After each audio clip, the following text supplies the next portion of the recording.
Buenas tardes, estudiantes. Vamos a iniciar una nueva clase de Albañilería 1 del curso de capacitación laboral denominado Replanteo de Obras. Hasta el momento hemos estado viendo las líneas, nivel, a partir de línea y nivel hemos aprendido también a realizar encuadres de parcelas. Ya tenemos visto los métodos y las posibilidades para realizar el encuadre de parcelas. Una vez que determinamos el encuadre, después ya tenemos que iniciar el replanteo. Pero no podemos iniciar el replanteo si primero no sabemos cómo se debe interpretar un plano. Interpretación de planos es el tema específico que iniciamos en este momento. Cuando hablamos de interpretar un plano, estamos hablando de leer un plano. ¿Qué significa leer un plano? Significa ver un plano que es un dibujo de lo que va a ser la construcción que nosotros tenemos que realizar. Entonces, interpretarlo significa entenderlo, ver y entender. Entonces, para poder ver y para poder entender, tenemos que saber qué tipos de planos son con los que nosotros nos vamos a encontrar. En primer lugar, nos vamos a encontrar con un plano denominado plano general. El plano general es el plano que es realmente el documento de obra. Ese documento de obra es el que tiene todos los derechos de propiedad intelectual y de propiedad del comitente, o sea, de quien haya encargado. Ese plano general, en él constan todo lo que se debe realizar en obra. Está el plano general o planta general, está los cimientos, o sea, las plantas de fundaciones, están la planta de estructura o estructuras de techos, está la planta que corresponde a instalaciones sanitarias, instalaciones eléctricas, si las hubiera, instalaciones de gas. Entonces, en ese plano comienza a aparecer todo. Aparece también lo que se llama planta de techos. En esa planta de techos es donde se marcan y se muestra hacia dónde están las pendientes y las caídas de cada techo.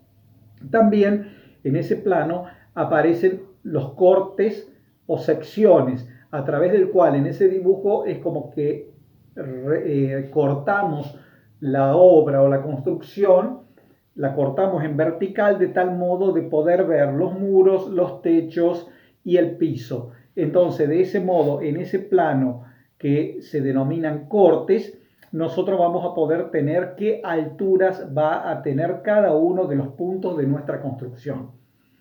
Y también tenemos una parte de gráfico que dice fachada o vista de frente o vista lateral o vista posterior o todas las que se necesiten, y en esas vemos graficados los tipos de materiales a emplear, las sombras que pueden ejercer los diferentes volúmenes, que si tiene volúmenes que salen o no. Entonces, el conjunto de elementos que se encuentran en ese plano general son los que nosotros vamos a necesitar posteriormente para realizar nuestra obra. Pero también, aparte de este plano general que está dibujado en escala 1:100, que equivale a que 1 centímetro del dibujito está representando a 1 metro de longitud. Entonces, en cada 1 centímetro, ¿sí?, representa 1 metro. ¿Sí? Entonces, aparte de ese plano general, vamos a encontrar los que denominamos planos de obra. Los planos de obra es una carpeta de planos que se le entrega al constructor para que no tenga que andar con ese plano general que es una sábana, sino que son planos de tipo individual, como pueden llegar a ver este que se encuentra aquí, en donde tienen cada uno de los dibujos que figuran en el plano general, están por separados en una carpeta. Entonces, en ese plano que es llamado plano de obra es donde vamos a encontrar todos los elementos y los detalles de importancia que tenga nuestro diseño. Entonces, a partir de ese punto, nosotros vamos a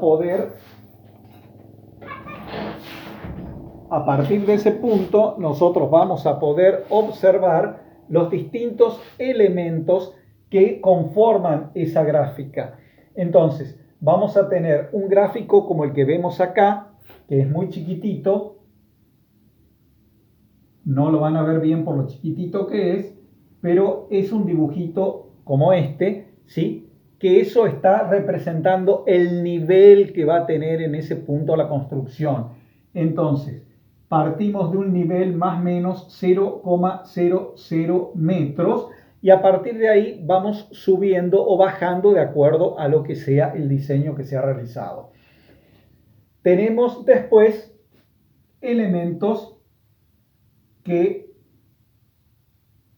como este grafiquito que es un hexágono que dice, por ejemplo, B1, ese grafiquito está mostrando que esa es una ventana. Si tiene una P es una puerta, si tiene una P y una B es una puerta-ventana. Si ese grafiquito está en línea de trazos, o sea que no es línea continua, significa que es una ventana que está por arriba de los 2 metros de altura. Entonces esto es más 2 metros. Está por encima de los 2 metros de altura, entonces se lo grafica de ese modo para que se tenga en cuenta. Y esto va acompañado con un plano llamado plano de aberturas, en donde están dibujadas todas las puertas, todas las ventanas que va a llevar esa construcción para que se respeten las medidas que deberán tener. Entonces, se grafican las ventanas, se grafican las puertas, se grafican los artefactos sanitarios, se grafica todo como para que se tenga en cuenta. Pero como la obra comienza con un replanteo, entonces este elemento nosotros lo tenemos que tener en cuenta solamente para ver las medidas de cada ambiente. Entonces vamos a tener un ambiente que lo vamos a mirar a ver cuánto tiene de largo, cuánto tiene de ancho, y de acuerdo a eso, por ejemplo, acá tenemos 3,86 metros de ancho por 8,22 metros de largo. Entonces este ambiente va a ser de 3,86 por 8,22. Este otro ambiente va a ser de 3,70 por 3,97. Entonces esas medidas son las que nos van a servir para nuestro replanteo. Y la otra medida que se debe tener en cuenta para nuestro replanteo es el espesor que tiene cada muro. Entonces, nosotros teniendo el plano general, vamos a poder confeccionar nuestro plano de replanteo. El plano de replanteo lo tenemos que generar nosotros. Somos los que vamos a hacer ese plano.